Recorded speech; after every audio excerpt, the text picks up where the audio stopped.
अस्सलाम वालेकुम। जब कोई इंसान आपको ब्लॉक कर देता है तो सबसे पहली बात याद रखें कि उस इंसान का उस टाइम माइंडसेट होता है कि वो इंसान आपसे बात नहीं करना चाहता।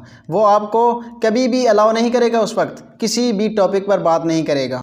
अक्सर आप ये गलती करते हैं कि उस इंसान ने अगर आपको व्हाट्सएप से ब्लॉक कर दिया है तो आप ये करते हैं कि आप सिंपल उसको कॉल करना शुरू कर देते हैं। अगर उसने आपको सिंपल नंबर से ब्लॉक कर दिया तो आप व्हाट्सएप पर कॉल करते हैं, मैसेजेस करते हैं, डिफरेंट नंबर से उस इंसान को कॉल करते हैं। अदर जो सोशल मीडिया साइट्स हैं आप उससे उस इंसान की तरफ कांटेक्ट करने की कोशिश करते हैं। लेकिन आप ये याद रखें कि उस इंसान का जो माइंडसेट उस टाइम का होता है कि वो बात ना करने का होता है, इसलिए उस इंसान ने आपको ब्लॉक किया होता है।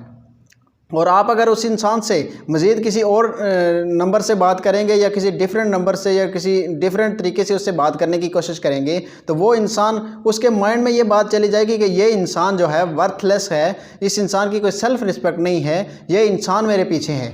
तो आपने अपनी सेल्फ़ रिस्पेक्ट पर कंप्रोमाइज़ नहीं करना। सबसे पहली बात मेरी याद रखें, इज़्ज़त नफ्स बड़ी चीज़ है। याद रखें कि अगर किसी शख्स ने आपका नंबर ब्लॉक कर दिया है तो आप मुख्तलिफ नंबरों से बात करने की कोशिश कर रहे हैं, तो इसका मतलब ऐसे है कि उसने दरवाज़ा आपके मुंह पर दे मारा है और अब आप खिड़की ढूंढ रहे हो।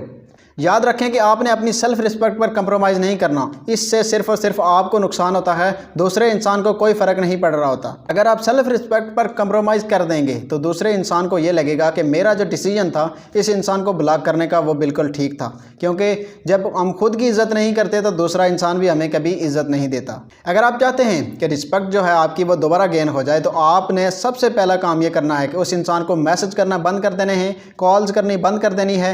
किसी भी सोशल साइट से आप अगर उस इंसान से रब्ता करते हैं तो वह आपने रब्ता नहीं करना, उस इंसान के पीछे नहीं जाना। बेशक कितना भी बड़ा मसला क्यों ना हो जाए, फिल वक्त आपने रुक जाना है। स्पेस दें उस इंसान को भी और ख़ुद को भी, क्योंकि जब इंसान गुस्से में होता है तो बहुत कुछ ऐसा कह जाता है कि जो नहीं कहने वाला होता, और दूसरा इंसान भी बहुत कुछ कह जाता है और हमने भी बहुत कुछ उस इंसान को कहा होता है। इसलिए आपने इस वक्त उस इंसान से रब्ता नहीं करना। सेकंड चीज़ याद रखें कि जब उस इंसान ने आपको ब्लॉक किया है तो उस वक्त आप देखें कि आपकी पर्सनालिटी में कौन सी चीज़ है जिसकी आपको कमी है और कौन सी चीज़ ऐसी है जिसको इम्प्रूव करने की ज़रूरत है। आप अपनी पर्सनालिटी के ऊपर फोकस करके उस चीज़ को इम्प्रूव करें। सबसे पहले ज़िंदगी को जूम आउट करके देखें, ज़िंदगी को ज़रा दूर से देखें और ये फोकस करें कि आपकी ज़िंदगी में कहाँ कहाँ पर जो है वह स्पेस है, किस किस जगह पर आपको काम करने की ज़रूरत है। उन एरियाज़ पे काम करें, उन चीज़ों को जो है वो ठीक करें। नई स्किल सीखें, अपने आप से प्यार करें, अपनी लाइफ को अच्छी तरह से एंजॉय करें। अपने आप को टाइम देना बहुत ज़रूरी होता है और इस हालत में हम क्या कर रहे होते हैं कि हम अपने आप को टाइम ही नहीं दे रहे होते और हम सबसे ज़्यादा खुद को इग्नोर कर रहे होते हैं। थर्ड चीज़ याद रखें कि देखें कौन सी गलती है, कौन सी आपसे ऐसी मिस्टेक हुई है कि जिस वजह से उस इंसान ने आपको ब्लॉक किया है।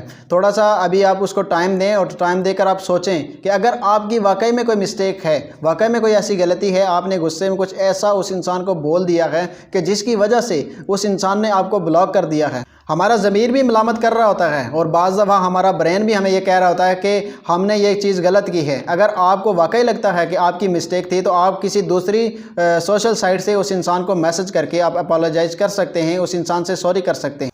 ज़्यादा लंबा चौड़ा मैसेज नहीं करना आपने, जेन्युइन सॉरी होनी चाहिए आपकी और दूसरे इंसान को बताएं आप कि जो अल्फाज आपने उस इंसान के साथ गलत बोले थे या जो जिनका आपको एहसास हो गया है कि इन अल्फाज की वजह से उस इंसान को हर्ट हुआ होगा वो इंसान, तो आप उस इंसान के साथ वो अल्फाज उसको बताएं कि ये अल्फाज मैंने बोले थे, शायद इनकी वजह से आप हर्ट हुए हैं। I am really sorry for this. मैं इंशाअल्लाह आगे से इस चीज़ का बहुत ख्याल रखूँगा, आइंदा ऐसा नहीं होगा। मैं आपके डिसीजन की रिस्पेक्ट करती हूँ या करता हूँ कि आपने मुझे ब्लॉक कर रखा है। इस तरह से आप अपना रिश्ता जो है वो दोबारा से ठीक कर सकते हैं, अपनी रिस्पेक्ट जो है वो दोबारा से गेन कर सकते हैं। कि यहाँ पे इस सिचुएशन में हमें इमोशंस में आकर गलत फ़ैसला करने की ज़रूरत नहीं होती, बल्कि हमें रेशनल सोचने की ज़रूरत होती है और जो है अपनी लाइफ को खुद ड्राइव करने की ज़रूरत होती है। उम्मीद है मेरी वीडियो आपको पसंद आई होगी और अगर मेरी वीडियो पसंद आए तो लाइक शेयर एंड कमेंट ज़रूर करें। आखिर में मेरी आप सबके लिए दुआ है कि अल्लाह करीम आपकी मुश्किलात दूर करे। आमीन सुम्मा आमीन। अल्लाह हाफ़िज़।